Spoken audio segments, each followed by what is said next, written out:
Omwaka gwa 1968 terujja kubeera nga lwerabirwa naddala abantu abawangalira mu kitundu ekya Kisoro. Kubanga abantu abawangalira mu kitundu ekyo baafuna omukisa okulaba ku nnyonyi omulundi ogwasookera ddala. Ssaako ne ku Gen. Amin Dada.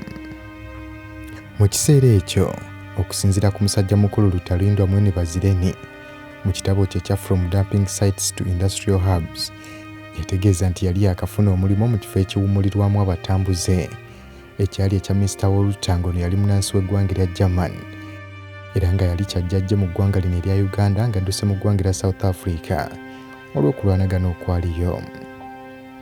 Ebiseera ebyo abantu bangi nnyo baali beegomba okulaba ennyonyi, era nga abasinga obungi waakiri batindigga eggendo singa babeera bakitegedde nti waliwo gy'egudde. Gaatanga n'abaana okugenda okubeera nga galaba ennyonyi singa waabeerangawo omukulu azze mu kitundu. Gen. Amin Dada yali agenda Kabaale wabula ng'ennyonyi yagwa Kisoro, kubanga mukadde ako ekisaawe ky'e Kabaale kyali kitono ate nga bali mu kukiddaabiriza. Amin bw'atyo yava mu nnyonyi eno ng'awerekebwako envumulo y'omwana ow'obuwala eyali akutte fayiro. Amin yali yambadde ekkooti enzirugavu ssaako n'empale eya cream, era ng'ennyonyi eno yali evugwa musajja muzungu.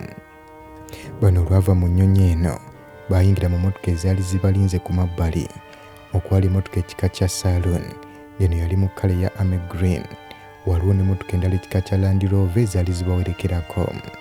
Bwe batyo ne boolekera mu kitundu ekya Kabaale. Olunaku olwo lwa byafaayo nnyo eri abantu abaaliwo mu kadde ako, kubanga bangi ku bo gwe gwali omulundi ogusooka okulaba ku nnyonyi, nga kw'otadde n'okuba nti gwe gwali omulundi ogusooka okulaba ku mulangatira gw'omusajja Gen. Amin Dada. Era ng'abasinga obungi tebaategeererawo nti yali Gen. Amin, wabula nga bakitegeera nkeera. Ensonga eyali erese Amin mu kitundu ekya Kabaale bwe bubbi obwali bukudde ejjembe mu kaseera ako, era nga bwali busitudde n'abakulu abalala mu gavumenti naddala mu bitongole eby'ebyokwerinda, okwali ssenkagala w'ekitongole ekya poliisi Mr. Olyema, eyali akubye enkambi mu kitundu eky'e Kabaale ng'ebula olunaku lumu Gen. Amin agendeyo. Nga wayise emyezi mitono nnyo nga Gen. Amin tannagenda mu kitundu eky'e Kabaale, waliwo obubbi obwali bukoleddwa ku luguudo lwa Kabaale okudda Embalala, nga buno bwayingira ne mu byafaayo. Kyategeerekeka nti ababbi babba akakadde k'ensimbi za Uganda kalamba, nga ze pawundi za Bungereza 7,400.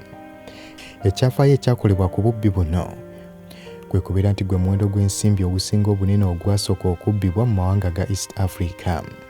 Era mu kiseera ekyo amawanga g'obuvanjuba bwa Africa oba East Africa baali bakozesa ensimbi ze zimu. Okunoonyereza kwakolebwa, era abateeberezebwa okubeera emabega w'okubba ensimbi zino baakwatibwa ng'ab'ebyokwerinda baali bayambibwako musawo w'ekinnansi, eri akolagana ne poliisi naddala mu kulwanyisa obumenyi bw'amateeka. Abateeberezebwa okubeera ababbi ba ssente bano baasimbibwa mu maaso ga kkooti, era abamu ku baali bateeberezebwa okubeera emabega w'okubba ssente zino kwe kwali Mr. Henry Ssebale, era ng'ono emmotoka eyakwatibwa kigambibwa nti yali yiye ng'ababbi ababba ssente zino gye baakozesa. Mr. Henry ono eyakwatibwa yali mutonzi wa byennyanja, kyokka ng'era ye banking assistant ow'omu Germany yali nnyanyini kafo aka Travelers Rest abatambuze we baatuukiranga mu kitundu ekya Kisoro.